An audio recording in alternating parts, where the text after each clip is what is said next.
हरे कृष्ण सभी को। आप सबका एक बार और स्वागत है श्रीमद् भागवतम के क्लास में। तो आज हमें चैप्टर नंबर 14 स्टार्ट करना है, भगवान श्री कृष्ण का अंतर्ध्यान होना। लेकिन उससे पहले हम भगवान श्री कृष्ण की प्रार्थना करेंगे और उसके बाद आज का चैप्टर नंबर 14 स्टार्ट करेंगे। ठीक है, तो सभी लोग हाथ जोड़ लें और भगवान श्री कृष्ण की प्रार्थना करें। ओम नमो भगवते वासुदेवाय। जन्मादस्य यतु अन्व्यादितरतश्चार्थे अस्य विज्ञस्वराट तेने ब्रह्म हृदयादि कवये मुह्यन्ते यत् सूर्यः तेजो वारिमृदां यथा यथा विनिमयो यत्र त्रिसर्गो मृषा धाम्ना स्वेन सदा निरस्तकुहकं सत्यं परं धीमहि नारायणं नमस्कृत्य नरं चैव नरोत्तमं देवीं सरस्वतीं व्यासं ततो जयमुदीरये। अब हम चैप्टर नंबर 14 स्टार्ट करते हैं, भगवान श्री कृष्ण का अंतर्ध्यान होना। श्री सूतुवाच संप्रस्थिते द्वारिकायां जिष्णो बंधु दृशयः ज्ञातुं च पुण्यश्लोकस्य कृष्णस्य च विचेष्टितम्।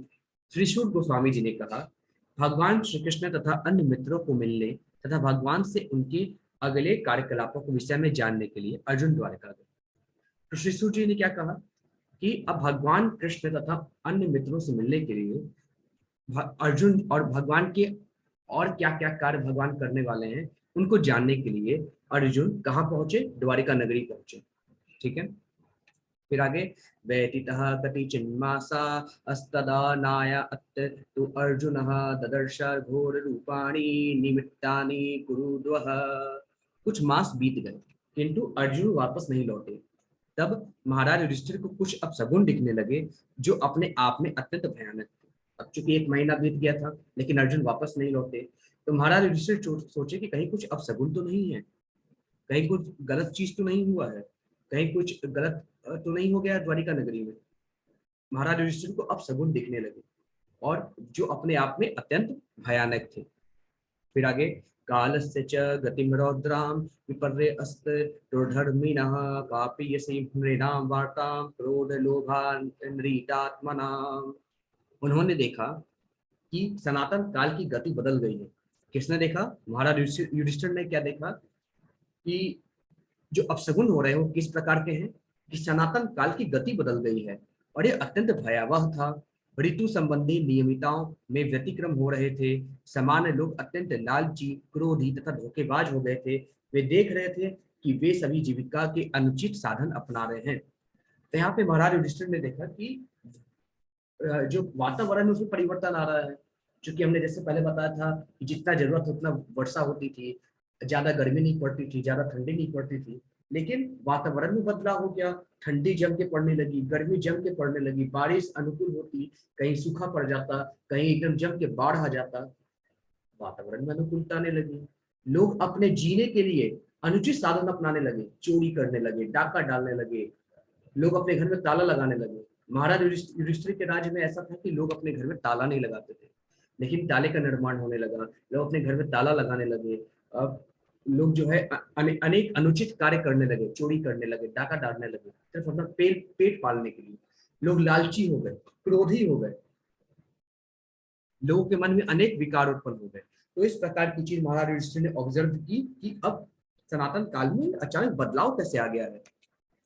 ठीक है, फिर आगे जिह्म प्रायां वैवहृतं शाठे मिश्रम च सौहृदं पितृमातृ सुहृद भ्रातृ दंपतिनां च कलकनम। सारे सामान्य लेन देन, यहाँ तक कि मित्रों के बीच के व्यवहार तक कपट के कारण दूषित हो गए थे। पारिवारिक मामलों में पिता माता तथा पुत्रों के बीच, शुभ चिंतकों के बीच तथा भाई भाई के बीच सदैव गलत फहमी होती थी। यहाँ तक कि पति तथा पत्नी के बीच भी सदैव तनाव तथा झगड़ा होता रहता था। तो मतलब कि कलयुग जैसे आने वाला था तो उसके अब सगुन महाराज युधिष्ठिर को समय प्रतीत होने लगे थे। माता पिता पुत्र के बीच बनता नहीं था, भाई भाई के बीच गलत फहमी रहती थी, शुभ चिंतकों के बीच गलत फहमी रहती थी, इवन पति पत्नी के बीच भी गलत फहमी रहती थी, जो कि महाराज युधिष्ठिर अपने राज्य में ऑब्जर्व कर पा रहे थे। दोस्तों के बीच का व्यवहार सही नहीं रहा, एक दूसरे से सिर्फ और सिर्फ अपनी इच्छा की पूर्ति के लिए दोस्ती करते थे। इस प्रकार की चीजें महाराज युधिष्ठिर ने वहां पे ऑब्जर्व की और देखी। छोटी छोटी बात में झगड़ा करने लगते थे। फिर निमित्ता अन्य तैरिष्टानि काले त्वनुगते नृणाम लोभादय धर्म प्रकृतिम दृष्टु वाचानुजम नृपः। कालक्रम में ऐसा हुआ कि लोग लोभ, क्रोध, गर्व इत्यादि के अभ्यस्त हो गए। महाराज युधिष्ठिर ने इन सब अपशकुनों को देखकर अपने छोटे भाई से कहा। तो जब महाराज युधिष्ठिर ने देखा कि इतने लोग क्रोध, लोभ, मोह, गर्व इत्यादि से अभिभूत हो गए हैं, तो इन सारे अपशगुनों को देखकर महाराज युधिष्ठिर ने अपने छोटे भाई से कहा। क्या कहा? युधिष्ठिरुवाच संप्रेषितो द्वारिकायां जिष्णु बन्धुर दिदृशयः ज्ञातुं च पुण्यश्लोकस्य कृष्णस्य च विचेष्टितम्। महाराज युधिष्ठिर ने अपने छोटे भाई भीमसेन से कहा, मैंने अर्जुन को द्वारिका भेजा था कि वह अपने मित्रों से भेंट कराए और भगवान श्री कृष्ण से उनका कार्यक्रम जानता है। तो महाराज युधिष्ठिर ने कहा कि अर्जुन को मैंने भेजा था कि जाके भेंट कराए भगवान कृष्ण से, अपने मित्रों से भेंट कराए, भगवान कृष्ण के आगे का कार्यक्रम क्या है वो जान कराए। 1 महीना हो गया अर्जुन नहीं आया, क्या बात है भीमसेन? गतः सप्ताधुना मासा भीमसेना तवानुजः नयाति कस्य वा हेतुर्नाहं वेदेदम् अज्ञसा। जब से वह गया है तब से 7 मास बीत चुके हैं, कई मास, 7 महीना बीत चुका, फिर भी वो लौटा नहीं। मुझे ठीक से पता नहीं कि वहां क्या हो रहा है। तो यहाँ पे महाराज युधिष्ठिर कहते हैं कि जब से अर्जुन गया है तब से 7 महीना बीत गया है, लेकिन अर्जुन लौटा नहीं है। मुझे समझ में नहीं आ रहा है कि क्या हो रहा है द्वारिका नगरी में। अपि देवर्षि नार्दिष्टः स कालो अयमुपस्थितः यदात्मनो अंग्यमाकृदं भगवानु अस्ति सुक्षति। क्या वे अपनी मृत्युलोक, क्या भगवान अपनी मृत्युलोक लीलाओं को छोड़ने जा रहे हैं, जैसा देवर्षि नारद ने इंगित किया था? क्या वह समय आ चुका है? अब युधिष्ठिर महाराज को शंका होने लगी, क्या भगवान श्री कृष्ण अधरा धाम को छोड़कर अपने गोलोक धाम को जा रहे हैं? तो समय आ गया कि भगवान श्री कृष्ण इस धराधाम को छोड़ देंगे, क्योंकि अब सगुन तो वैसे ही हो रहे हैं। फिर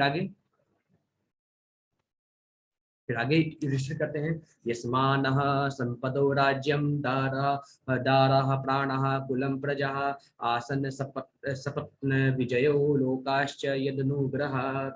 केवल उन्हीं से हमारा सारा राजसी ऐश्वर्य, अच्छी पत्नियां, जीवन, संतान, प्रजा के ऊपर नियंत्रण, शत्रुओं पर विजय तथा उच्च लोकों में भावी निवास सभी कुछ संभव हो सका है। यह सब हम पर उनकी अहेतु की कृपा के कारण है।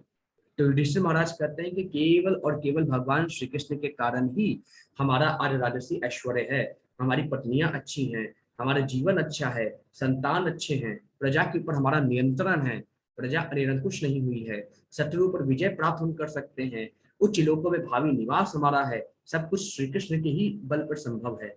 यह सब हम पर भगवान श्री कृष्ण की कृपा है। फिर आगे युधिष्ठिर महाराज कहते हैं, पश्योत्पातान् रवज्ञाघ्र दिव्यान् भौमान् सदैहिकान् दारुणान् संसतु अदूराद भयं नो बुद्धि मोहनम। हे पुरुष व्याघ्र, जरा देखो तो कि दैवी प्रभावों, पृथ्वी की प्रतिक्रियाओं तथा शारीरिक वेदनाओं के कारण उत्पन्न होने वाली कितनी खतरनाक आपदाएं हमारी बुद्धि को मोहित करके निकट के भविष्य में आने वाले खतरे की सूचना दे रही है। तो यहाँ पे युधिष्ठिर महाराज कहते हैं कि हे पुरुष व्याघ्र, जरा देखो तो कि दैवी प्रभावों, पृथ्वी की प्रतिक्रियाओं तथा शारीरिक वेदनाओं के कारण उत्पन्न होने वाली कितनी अनेक खतरनाक आपदाएं हमारी बुद्धि को मोहित करके निकट के भविष्य में आने वाली घटनाओं की सूचना दे रही है। मतलब जो भी अपशगुन हो रहे हैं, भविष्य में आने वाले जो भी समय है उसके बारे में बता रहे हैं। फिर आगे ऋषि महाराज कहते हैं, और वक्षि बाहो मह्यम मह्याम स्फुरन्ते यज्ञम पुनः पुनः वेपथुश्चापि हृदय आरात ढयस्यन्ति विप्रियमा। मेरे शरीर का बायां भाग, मेरी जांघें, भुजाएं तथा आंखें बारंबार फड़क रहे हैं, भय से मेरा हृदय धड़क रहा है। ये सब अनिष्ट घटना को सूचित करने वाला। तो यहाँ पे युधिष्ठिर महाराज कहते हैं कि मेरे शरीर का बायां अंग फड़क रहा है, मेरी जांघें, मेरी भुजाएं, मेरी बाई आंख सब बार बार फड़क रही है, और ये अपशगुन की निशानी है हे भीमसेन। भय से मेरा हृदय बार बार धड़क रहा है, ये सब अनिष्ट घटना को सूचित करते हैं। फिर आगे महाराज युधिष्ठिर बोलते हैं, शिवैशोद्य अंतमादित्य मभीरोत्य नलानना मामंग सारमेयो अयम भीरे भत्य भीरुवत। हे भीम, जरा देखो तो यह सियारिन किस तरह उगते हुए सूर्य को देखकर रो रही है और अग्नि उगल रही है, और एक कुत्ता किस तरह निर्भय होकर मुझ पर भौंक रहा है। तो यहाँ पे युधिष्ठिर कहते हैं कि हे भीम, देखो तो किस प्रकार से एक सियारिन सूरज को उगता देखकर रो रही है और किस प्रकार से कुत्ता मुझको देखकर भौंक रहा है, जरा देखो तो। फिर आगे युधिष्ठिर महाराज कहते हैं, सासतः कुर्वन्ति मां सव्यं दक्षिणं पश्व अपरे वाहां सच पुरुष व्याघ्र लक्ष्य रुदतो मम। हे भीमसेन, हे पुरुष व्याघ्र, अब गाय जैसी उपयोगी पशु मेरी बाईं ओर से निकले जा रहे हैं और गधे जैसे निम्न पशु मेरी प्रदक्षिणा कर रहे हैं। मेरे घोड़े मुझे देखकर रोते प्रतीत होते हैं। हे भीमसेन, गाय मेरी बाईं ओर से निकली जा रही है, गधा मेरी परिक्रमा कर रहा है, मेरी प्रदक्षिणा कर रहा है, घोड़ा मुझको देखकर रो रहा है। ये किस प्रकार का अपशगुन हो रहा है। मृत्युदूतः कपोतो अयम उल्लुकः कंपयन् मनः प्रत्युल्लुकश्च कुहमाने वृषभं वै शून्यमिषतः। फिर आगे ऋषि महाराज कहते हैं, जरा देखो तो यह कबूतर मानो मृत्यु का दूत हो, उल्लुओं तथा उनके प्रतिद्वंदी कौओं की चीख मेरे हृदय को दहला रही है। ऐसा प्रतीत होता है मानो संपूर्ण ब्रह्मांड को शून्य बनाने देना चाहते हो। यहाँ पे महाराज युधिष्ठिर कहते हैं कि जरा देखो तो यह कबूतर मानो मृत्यु का साक्षात दूत हो, उल्लुओं तथा उनके प्रतिद्वंदी कौओं की चीख बार बार चीख रहे हैं कि मेरे हृदय को विदीर्ण कर दे रही है। ऐसा प्रतीत हो रहा है मानो वे संपूर्ण ब्रह्मांड को शून्य बना देना चाहते हो। फिर ध्रुमा दिशः परिधया कंपते भू सहाद्रिभिः निर्धातश्च महां सतता साकं च स्तन जीतु ये जरा देखो तो किस तरह धुआं आकाश को घेरे हुए है। ऐसा प्रतीत हो रहा है मानो पृथ्वी तथा पर्वत कांप रहे हैं। बिना बादलों की यह गर्जना तो जरा सुनो, और आकाश से गिरते वज्रपात को तो देखो। तो यहाँ पे युधिष्ठिर महाराज कहते हैं कि जरा देखो तो किस तरह एक भयंकर धुआं आकाश की ओर जाकर उसको घेर रहा है। ऐसा प्रतीत हो रहा है कि मानो पृथ्वी और पर्वत कांप रहे हैं। बिना बादलों की गर्जना तो सुनो, और आकाश में गिरते वज्रपात बिजली को तो देखो। हे भीमसेन, वायुर्वाति खरस वायुर्वाति खरस्पर्शो रजसा विश्रेजम जम सतमः श्रीगः वर्षन्ति जलदा बीभ अत्समिव सर्वतः। वायु तेजी से बह रही है और वह सर्वत्र धूल बिखराकर अंधेरा उत्पन्न कर रही है। बादल सर्वत्र रक्तिम आपदाओं की वर्षा कर रहे हैं। तो यहाँ पे महाराज युधिष्ठिर बोल रहे हैं कि वायु बहुत तेजी से बह रही है, हर जगह धूल धूल बिखरा रही है और अंधेरा सा उत्पन्न कर रही है।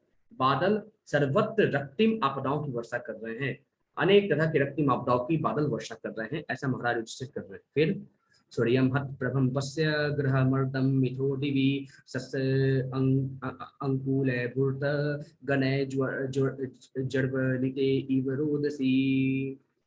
फिर आगे यहाँ पे महाराज युधिष्ठिर कहते हैं कि सूर्य की किरणें मंद पड़ रही हैं और तारे परस्पर घिर रहे प्रतीत हो रहे हैं। भ्रमित जीव जलते हुए तथा रोते प्रतीत हो रहे हैं। तो महाराज युधिष्ठिर कहते हैं कि सूरज की किरणें मंद पड़ रही हैं, जितने भी तारे हैं सब आपस में ही भिड़े जा रहे हैं। भ्रमित जीव जलते हुए तथा रोते हुए प्रतीत हो रहे हैं। नद्यो नदाश्च शुभितः सरांसि च मनांसि च न ज्वलत्यग्नि राजयेन कालो अयम किम विधास्यति। नदियां, नाले, तालाब, जलाशय तथा मन सभी विक्षुब्ध हैं।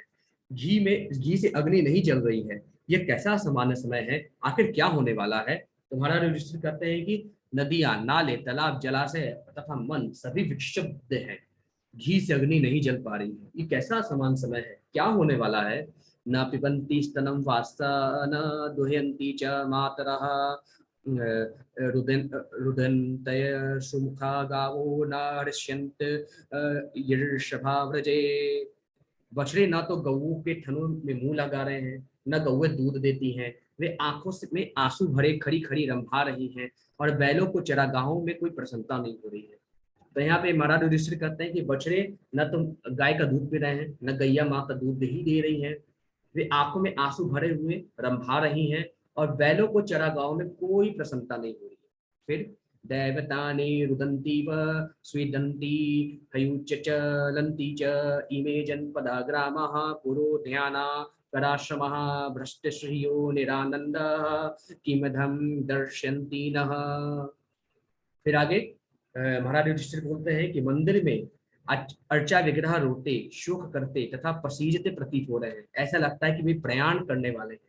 सारे नगर ग्राम कस्बे बगीचे खाने तथा आश्रम सब सौंदर्य विहीन तथा समस्त आनंद से रहित है। मैं नहीं जानता कि हम पर किस तरह की विपत्ति आने वाली है। तो यहाँ पे महाराज युधिष्ठिर कर रहे हैं कि मंदिर में जो अर्चा विग्रह हैं सब रोते हुए शोक करते हुए तथा पसीजते प्रतीत हो रहे हैं। ऐसा लगता है कि वे प्रयाण करने वाले हैं, इस धरती को छोड़ने वाले हैं। जितने भी नगर हैं ग्राम है कस्बे हैं बगीचे हैं खाना है आश्रम है सब अब सौंदर्य विहीन तथा समस्त आनंद से रहित है। जो पहले सब कुछ सौंदर्य बढ़ाते थे अब सब कुछ सौंदर्य विहीन है। मैं नहीं जानता कि हम पर किस तरह की विपत्तियां आने वाली है।